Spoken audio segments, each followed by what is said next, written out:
Oh, look who it frickin' is. It's Josh Hill. Welcome back, Dan. You haven't been here the past couple of weeks. You're so funny. You're such a funny guy. That's why they keep bringing me back. Okay, we won't go over it. You've been missing the past weeks. I've missed you, Josh. I've missed everybody here. Hello, everybody. I'm back. Yes. Man, I leave for a couple of weeks and everything's different. We've got a whole new background, temporary background. But rains. All right. Well, thanks for coming. And if you've forgotten, I'm sorry. I'm like you a bit when I'm salty. We are reading A Clash of Kings, the second book in George R. R. Martin's magnum opus. Oh, that's what we're reading. Yes. Uh-oh. And do you remember who Tyrion is? Tyrion Lannister? Tyrion? Short man. Son of Tywin? So, yeah, you got it. That's right. Okay. So, we're jumping off. So, yes, Tyrion 5. For those of you who might just be joining us, we read through every chapter of George R. R. Martin's book. We discuss it, break it down for you, what makes it work, what makes it great, what makes it fun, what makes it not fun. And we are on Tyrion 5 from A Clash of Kings. And let's just pretend the last 2 weeks we didn't skip over and just jump back into it. I'm sorry. I am kidding. I don't mean to make you feel bad about missing things. You had things to do. I missed everybody. Hello, everybody. Yes. And Julie says, hi, Josh. Missed. Hi, Julie. You were missed. All right. So this chapter, we're like a third of the way through the book. We are. Give me your quick impressions of Tyrion 5.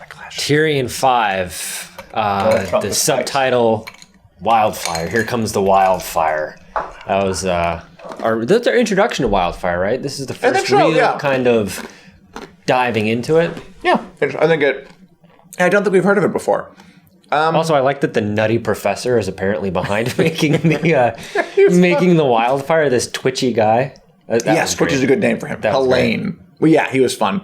Like, yeah, I always love the little... I wouldn't put it past Martin to have mentioned Wildfire before, because you know how he likes to layer things in, but yeah, it's the first time. This was our... It starts off with him going down to the place where they keep all the Wildfire with Wisdom Helene. Mm-hmm. They call each other Wisdom, which Tyrion points out, like, ugh, it's awful. Like, it's, it's kind of like, I don't know, like, a PhD in kinesiology, like insisting, like, I'm a doctor. Like, I know, but like, are you really? You don't have to talk about it. These guys like call each other Wisdom. It's very annoying to Tyrion. And yeah, he's going down there to see if they can get some wildfire a-brewing for the coming battle. It's a fun scene. It's mostly funny. I do like that, again, he layers things in. So, of course, you remember Jaime's bathtub scene, right? Where he makes the confession about, the reason he killed King Ares is because he was going to burn the place down with wildfire. Mm-hmm. And they mention here, like, Helene's like, we found a bunch of wildfire under the Sept of Baelor just like last year. We had to get rid of it. And it's a throwaway detail. It's like, no one says, like, why is it down there? But then we learn, it was down there so we could blow up the whole place. Yeah. Which is a fun little detail. And Tyrion's even like, I'm sure, it's very nice. Let's move on. Like, he doesn't give it a second thought either. But that's like a huge... It's really great how he just kind of layers that stuff in. Mm-hmm. Like, that's a huge revelation that we don't have the context to understand yet, which is just a fun way to tell stories. It is. Nice exposition. Exactly. Let's see. I mean, mostly it's a fun little bit where he goes down. He talks about the Alchemist Guild, how they used to be... I think Martin likes this kind of thing, where they used to be, like, powerful, these alchemists. They would... Yeah. Claim to, like in medieval times, turn straw into gold, that kind of thing. And now they're like kind of weird and fringy and just twitchy and don't have many people left. But they still have this like big old building. He just talks about the mythology of it. And fun fact, do you know that wildfire is real? It is. Do tell me, Dan. It's based on Greek fire. Oh, yeah. Greek fire.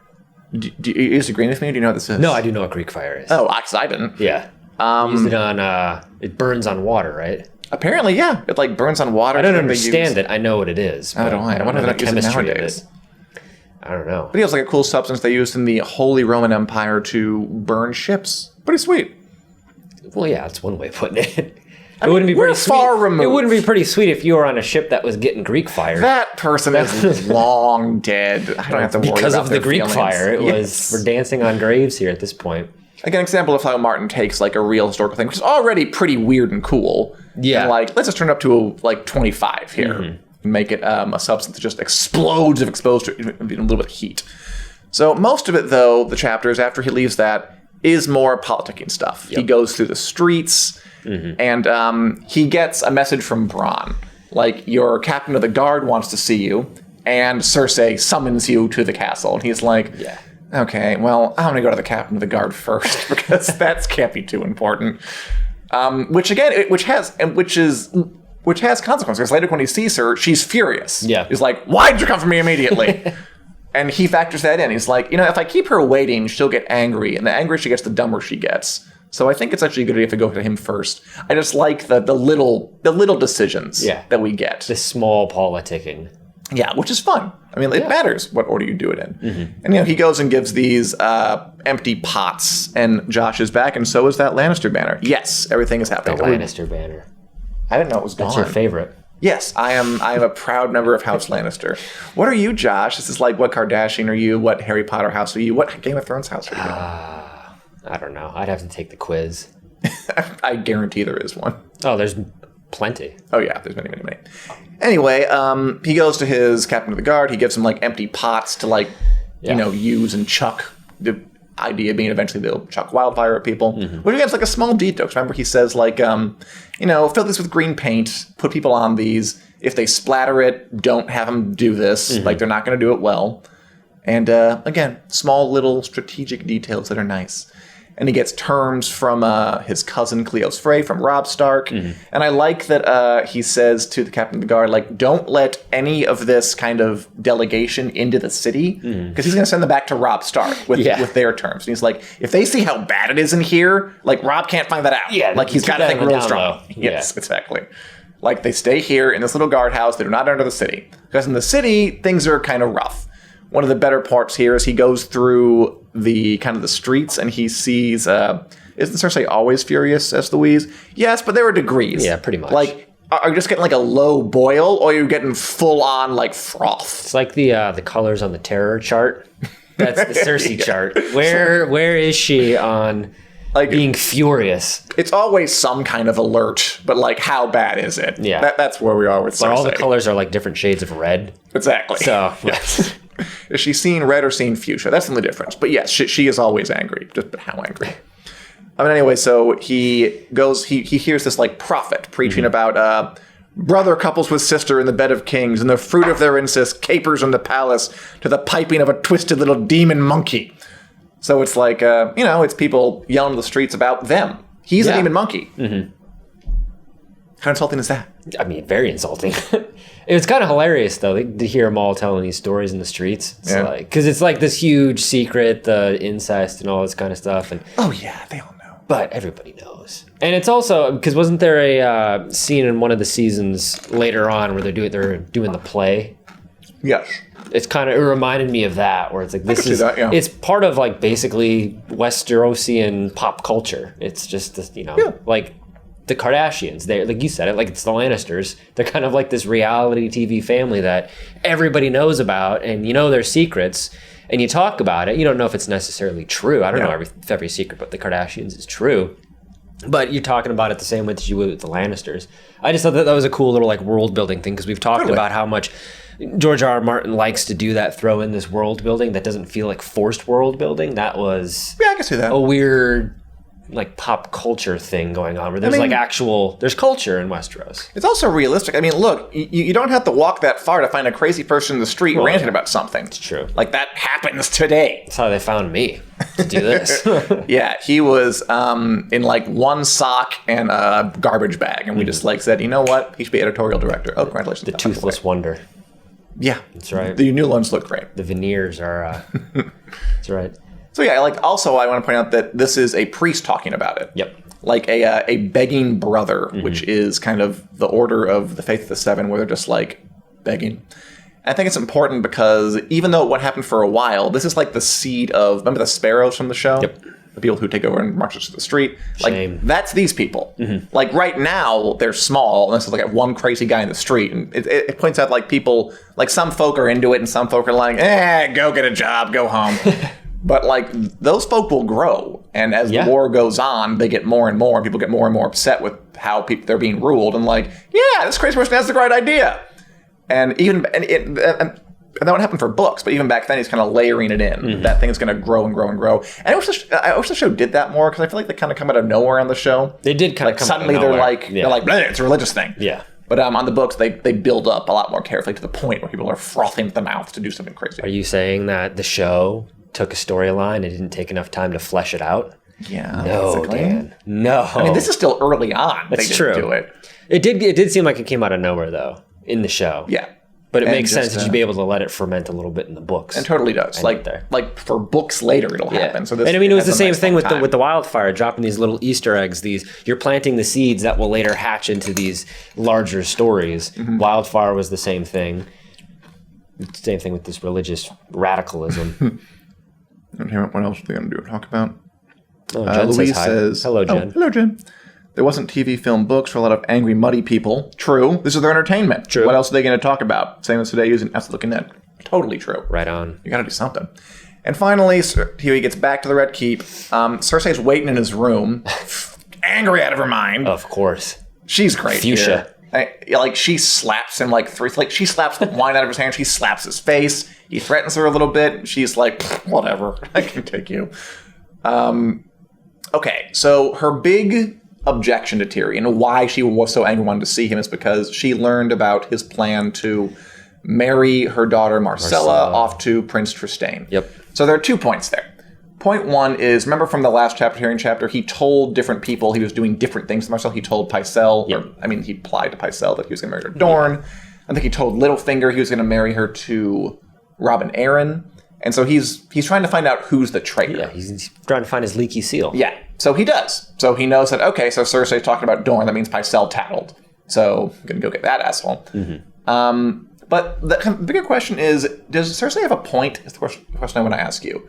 Because Tyrion this is her daughter. Mm-hmm. She is the Queen Regent. And Tyrion's like, yeah, I'm going to go sell your daughter to this prince she's never met. And not tell you that. Mm-hmm. I mean, that is true. Is she justly mad? Does she have a point? I think she is. Yeah, she's justly mad. It's just cloaked in her other, as we pointed out, general madness. Her general ferocity is. That's what kind of colors your opinion of Cersei being mad about anything. Is of course she's mad about this, but her freaking daughter. It's her daughter, and so she's actually, it's like broken clock is right twice a day thing, where it's like she's actually has a point. Like it's her daughter. And Tyrion's kind of in the wrong here. Like he's using, his niece, I think, as a pawn in his game. That. He brings that up. He says, someone say this is what Marcella was born for. Yeah, but the idea in this society. Okay. Well, so in society, that's true. Yeah. You're married, daughters, highborn daughters. It is kind of their point, at least in terms of how the society functions, that it happened to Cersei. She was married off Robert Baratheon to cement an alliance, and she hated it, and it was awful. Which is no wonder why she doesn't want Marcella to have suffer. Well, that's the dichotomy of Cersei, which is we're conditioned to think that she's not a good person, but this is also another. She's not. But she has. This is an empathetic thing because you're like, well, I guess she's not wrong. It is her daughter. She shouldn't. And it was her. I mean, it was bad when it happened to her too.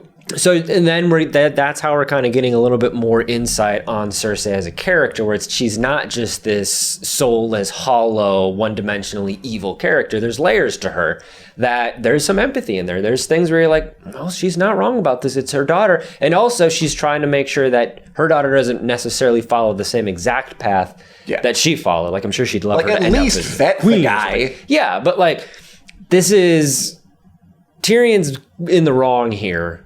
But in him being in the wrong, it comes out that we're empathetic towards Cersei, and we're getting a deeper look inside of her character and seeing that she has, like Shrek and onions, she's got layers. Oh, okay. Why don't we go with that? Oh, yeah, that's right. As Corinne says, she is justly mad. That is normal for the time period as far as highborn daughters to do, which is true. His other point is, and this is the point that kind of gets Cersei a weird reaction from her, is that, look, if Marcella stays here, she'll probably die. Stannis is coming. She's going to be killed. Renly's coming. Stannis coming. Robb is fighting them. He's being truthful about it. So he is. It's not his reasoning for wanting to send her away, but it works out in his favor that those two things line up.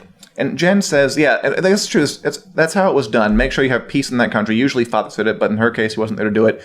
Should she have been asked at least, Jen? I do wonder that.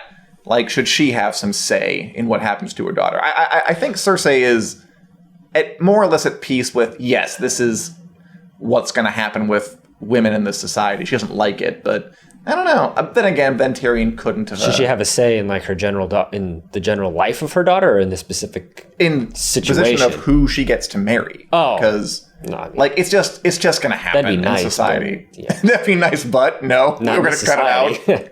This society clearly has defined rules. And I think that's what drives a lot of Cersei anyway, that she feels, and she has a line here, like, I should have been born a man, I would have had no need for any of you, none of this would have been allowed to happen. She feels that because of her gender, and it's true, she's blocked out of all this, and it has eaten at her from a very early age, that she is just not consulted, she's not thought up to have anything to contribute. Now, the funny thing is, in the books at least, she actually kind of doesn't, because she's not very smart. But in general, she's not wrong that there's huge injustice being visited upon her, upon Marcella, upon a lot of people. So that's kind of the fun thing with Cersei. When Tyrion points out that Marcella will probably die if she doesn't leave, Cersei starts to cry. Yeah. Which is, again, another kind of unexpected reaction. She's got a heart, it turns out. She's got a heart, and she's a little... I wonder if would be diagnosed as bipolar if she was in today. She is volatile. Yeah. We'll say that. And it's a really nice moment between them, because Tyrion is kind of like taken aback. He's like, Cersei's crying. I hate Cersei. What do I do? I don't sympathize her. Awkwardly, he took a step toward her. When your sister cries, you were supposed to comfort her. But this was Cersei, with italics. And he tries to offer a comforting touch. He tries to say there. And she slaps him away. And the narration is, it should not have hurt, yet it did, more than any slap. So there is a part of him that still wants to be a family with these people. He's still... Well, naturally. I mean, it's his blood. It's his brother and his sister. Of course he wants to have a connection with them. Yeah, and to just get, and he wants a connection with Tywin, his father. That's what drives him completely. Yeah, he wants to have this connection with his family. I mean, that's another layer to Tyrion. He's smarter than everybody else in his family, but he's never going to have the one thing that he wants, which is the love and respect of his family, outside of Jaime. But it's painful. I mean, it hurts because you want...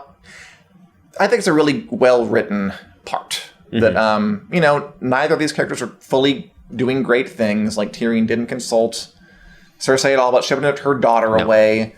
Cersei is a bit of a monster who slaps everybody. And, we know will do horrible things and has done horrible things. Killed lady, has a kind of killing Ned. More than a bit, fine.